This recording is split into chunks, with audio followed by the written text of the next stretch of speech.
ಆದರೆ ಲಕ್ಷ್ಮಿ ನನಗೆ ಫೋನ್ ಮಾಡಿ ಡಿಸ್ಟರ್ಬ್ ಮಾಡಿದಾಗ ನಾನು ನಿಮಗೆ ಫೋನ್ ಮಾಡಿ ಡಿಸ್ಟರ್ಬ್ ಮಾಡ್ತಾ ಇರ್ತೀನಿ. ತಪ್ಪು ತಿಳ್ಕೊಬೇಡಿ. ಆಗ ನೀವು ಟೆನ್ಷನ್ ಮಾಡ್ಕೊಳ್ಳದೆ ನನ್ನ ಕಡೆ ಗಮನ ಹಚ್ಚಿದ್ರೆ ಈಗ ಅವ್ರು ಹೇಗಿದ್ದಾರೋ ಹಾಗೇ ಇರ್ತಾರೆ. ಸರಿ, ನಿಮಗೆ ತಲುಪಬೇಕಾಗಿರೋದು ಬಂದು ತಲುಪುತ್ತೆ. ಆದರೆ ನಿಮ್ಮ ಸಿನ್ಸಿಯಾರಿಟಿ ಏನಿದ್ರು ನಿಮ್ಮ ಡ್ಯೂಟಿ ಮೇಲಲ್ಲ, ನನ್ನ ಕಡೆ ಇರಬೇಕು. ಹಾಂ, ಆಗಾಗ ನೀವು ಗರಿ ನೋಟ್ಗಳನ್ನ ನನಗೆ ಕೊಡ್ತಾ ಇದ್ರೆ ನಾನು ಯಾಕೆ ನಿಮಗೆ ಮೋಸ ಮಾಡಿದೆ? ನೋಡಿ, ಅವ್ರು ಯಾವುದೇ ಮೂಮೆಂಟ್ ಗೊತ್ತಾದರೂ ನೀವು ನನಗೆ ತಿಳಿಸ್ಬೇಕು. ಇನ್ಮೇಲೆ ಅವರ ಇಂಚಿಂಚು ವಿಷಯನೂ ನಿಮಗೆ ಗೊತ್ತಾಗ್ತಾ ಇರುತ್ತೆ. ನಾನು ನಮ್ಮ ಮಾಮೂಲಿ ಜಾಗದಲ್ಲಿ ಕಾಯ್ತಾ ಇರ್ತೀನಿ. ಸರಿ, ನಿಮ್ಮ ದುಡ್ಡು ನಿಮ್ಮನ್ನು ತಲುಪುತ್ತೆ.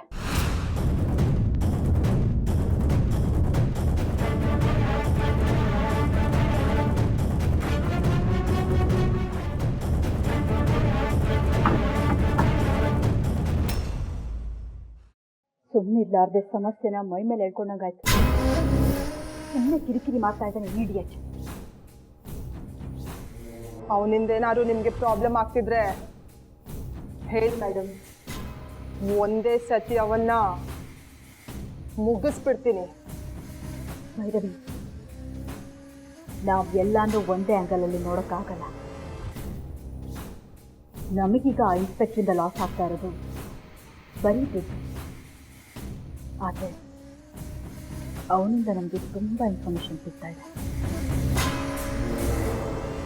ನನಗೀಗ ಕಳ್ಕೊತಾ ಇರೋ ದುಡ್ಡಿಗಿಂತ ಅದರಿಂದ ಆಗ್ತಾ ಇರೋ ಲಾಭ ಅಷ್ಟೇ ಮುಖ್ಯ. ಆದರೂ ಈ ಮಟ್ಟಕ್ಕೆ ನಿಮಗೆ ಟಾರ್ಚರ್ ಕೊಡ್ತಿದ್ರೆ ಹೇಗೆ ಮೇಡಮ್? ಭೈರವಿ, ಕೋಪದಲ್ಲಿ ನಿರ್ಧಾರ ಮಾಡಿದ್ರೆ ಆಗಲ್ಲ. ಇಂಥವ್ರೊಬ್ರು ಇರಬೇಕು. ಇಂಥವ್ರಿಂದನೇ ಅಲ್ವಾ ನಮಗೆಲ್ಲ ಇನ್ಫಾರ್ಮೇಷನ್ ಸಿಗ್ತಾ ಇರೋದು. ಅದೇನೇ ಇದೆ, ಹೋಗು. ನಮ್ಮ ಮಾಮೂಲಿ ಜಾಗದಲ್ಲಿ ಕಾಯ್ತಾ ಇರ್ತಾನೆ. ಹೋಗಿ ಅವನಿಗೆ ದುಡ್ಡು ಕೊಟ್ಟ. Okay madam.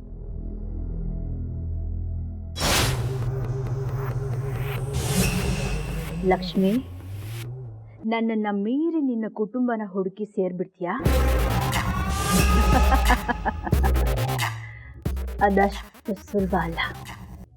ನಿನ್ನನ್ನು ಕಾಯೋದಕ್ಕೋಸ್ಕರನೇ ನಾನು ನಾಯಿಗಳನ್ನ ಸಾಕಿದ್ದೀನಿ.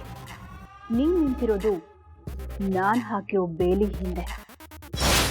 ಆ ಬೇಲಿ ದಾಟಿ ನಿನ್ನ ಕುಟುಂಬನ ಹೇಗೆ ಸೇರ್ತೀಯೋ ನಾನು ನೋಡ್ತೀನಿ. ಏನು ಮಾಡ್ತಿದ್ದೆ ನೀನು? ತುಳಸಿ ಗಿಡ ಮತ್ತೆ ತುಳಸಿಗೆ ಹಾಕಿರೋ ಹೂವೆಲ್ಲ ಬಾಡ್ ಹೋಗಿತ್ತು. ಅದು ಹಾಗೆ ಬಿಡೋದು ಮನೆಗೆ ಶ್ರೇಯಸ್ಸಲ್ಲ. ಅದಕ್ಕೆ ಅದನ್ನ ತೆಗಿತಾ ಇದ್ದೆ. ಮನೆಗೆ ಬಂದು ನನ್ನ ಅಪ್ಪಣೆನೂ ಇಲ್ಲದೆ ತುಳಸಿ ಗಿಡ ಮುಟ್ಟಿದ್ಯಾ? ಎಷ್ಟು ಧೈರ್ಯ ನಿನ್ಗೆ?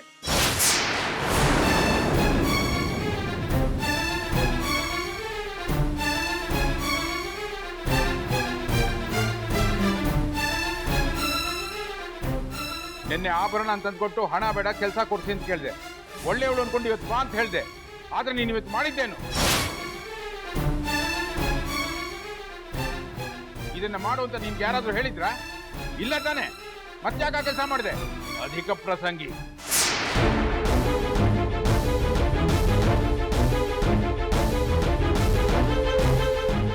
ನಿನ್ನಂತ ಅವಳು ಕೆಲಸ ಕೊಟ್ರೆ ನಾಳೆ ಹೀಗೆ ಇನ್ನೇನಾದ್ರೂ ಮಾಡ್ತೀಯ?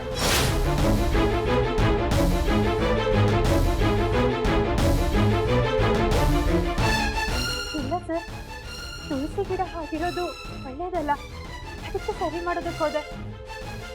ನನ್ನದೇನಾದ್ರೂ ತಪ್ಪಾಗಿದ್ರೆ ದಯವಿಟ್ಟು ನನಗೆ ಕ್ಷಮಿಸ್ಬಿಡಿ.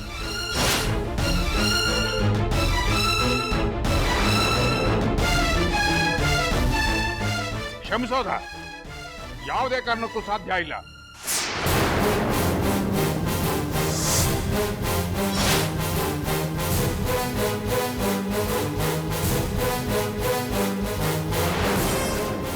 ಯಾಕೆ ಅಂದ್ರೆ ನೀನು ಕ್ಷಮೆ ಕೇಳುವಂತ ಕೆಲಸ ಮಾಡೇ ಇಲ್ಲ.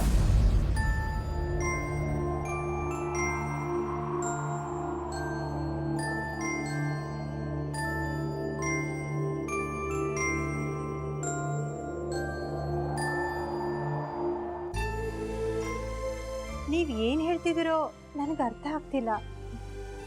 ಆದರೆ ನೀನೇನು ಅಂತ ನನಗರ್ಥ ಆಗಿದೆಯಮ್ಮ.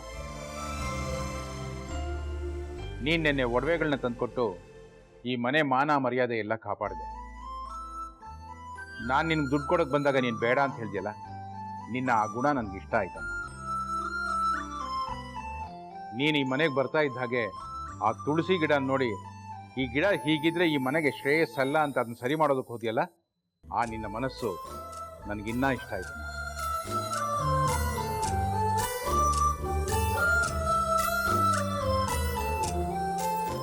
ಯಾವ ಜನ್ಮದ ಋಣಾನ್ ಬಂದಾನೋ ಏನೋ, ನೀನು ಈ ಮನೆಗೆ ಒಳ್ಳೇದನ್ನೇ ಮಾಡ್ತಾ ಇದೆಯಾ. ಯಾವುದೋ ಒಂದು ಋಣ ಇರೋದ್ರಿಂದಾನೇ ಸರ್ ಆ ದೇವ್ರು ನನ್ನ ಇಲ್ಲಿ ಕಳಿಸಿರೋದು. ನಿನಗೆ ಬೇರೆ ಕಡೆ ಕೆಲಸ ಕೊಡಿಸೋಣ ಅಂತಿದ್ದೆ, ಆದರೆ ನಿನ್ನ ಈ ಗುಣ ನನಗೆ ತುಂಬ ಹಿಡಿಸ್ತು. ನಿನಗೆ ಅಭ್ಯಂತರ ಇಲ್ಲ ಅಂದರೆ ಯಾಕಮ್ಮ ನೀನು ಈ ಮನೆಯಲ್ಲೇ ಕೆಲಸ ಮಾಡಬಾರ್ದು?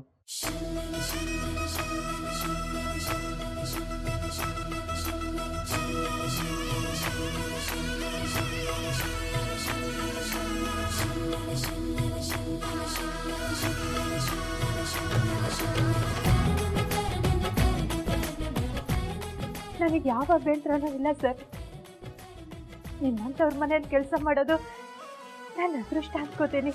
ಆದರೆ ನಮ್ಮ ಮನೆಯಲ್ಲಿ ನೀನು ಕೆಲಸ ಮಾಡಬೇಕು ಅಂತಂದರೆ ಒಂದು ಷರತ್ತು.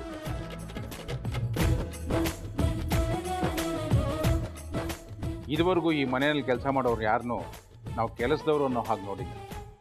ಈ ಮನೆಯಲ್ಲೇ ಒಬ್ಬರು ಅನ್ನೋ ಹಾಗೆ ನೋಡಿದ್ದೀವಿ. ನಿನ್ನೆ ಒಡವೆ ಕದ್ಕೊಂಡು ಹೋದವಳು ಬೇರೆ ಯಾರೂ ಅಲ್ಲಮ್ಮ. ಇದಕ್ಕೆ ಮುಂಚೆ ಈ ಮನೆಯಲ್ಲೇ ಕೆಲಸ ಮಾಡ್ತಾ ಇದ್ದೆ.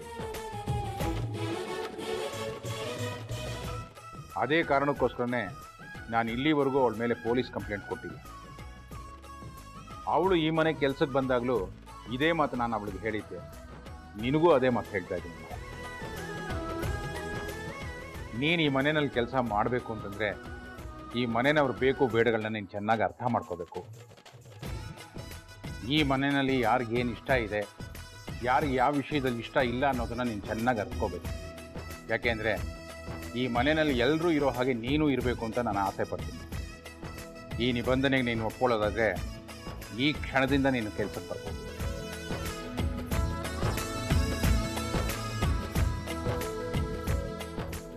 ನಿನಗಿಲ್ಲಿ ಕೆಲಸ ಮಾಡೋದಕ್ಕೆ ಇಷ್ಟ ಇಲ್ಲ ಅಂತಂದರೆ ಬೇರೆ ಕಡೆ ನೀನು ಕೆಲಸ ಕೊಡಿಸೋದಕ್ಕೆ ವ್ಯವಸ್ಥೆ ಮಾಡ್ತೀನಿ. ಹಾಗೆಲ್ಲ ಏನೂ ಇಲ್ಲ ಸರ್. ಕೆಲಸದವ್ರಿಗೆ ಮನೆಯವ್ರ ಸ್ಥಾನ ಕೊಟ್ಟು ನಿಮ್ಮಲ್ಲೇ ಒಬ್ಬರಾಗಿರ್ಬೇಕು ಅಂತ ಹೇಳ್ತಾ ಇದ್ದೀರಾ. ನನಗೆ ತುಂಬ ಖುಷಿ ಆಗ್ತಾ ಇದೆ. ನಾನು ಇಲ್ಲೇ ಕೆಲಸ ಮಾಡ್ತೀನಿ ಸರ್.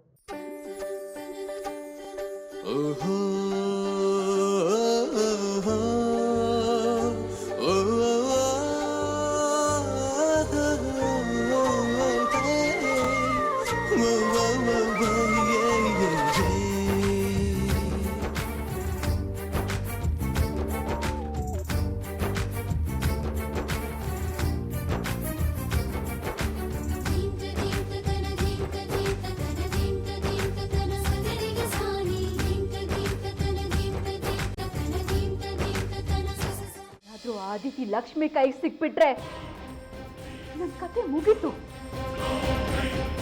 ಆ ಲಕ್ಷ್ಮಿ ನನಗೆ ಚಾಲೆಂಜ್ ಹಾಕ್ದಾಗೆ ಒಂದೊಂದೇ ಮೆಟ್ಲು ಮೇಲೆ ಹೋಗ್ತಾ ಇದ್ದಾಳೆ.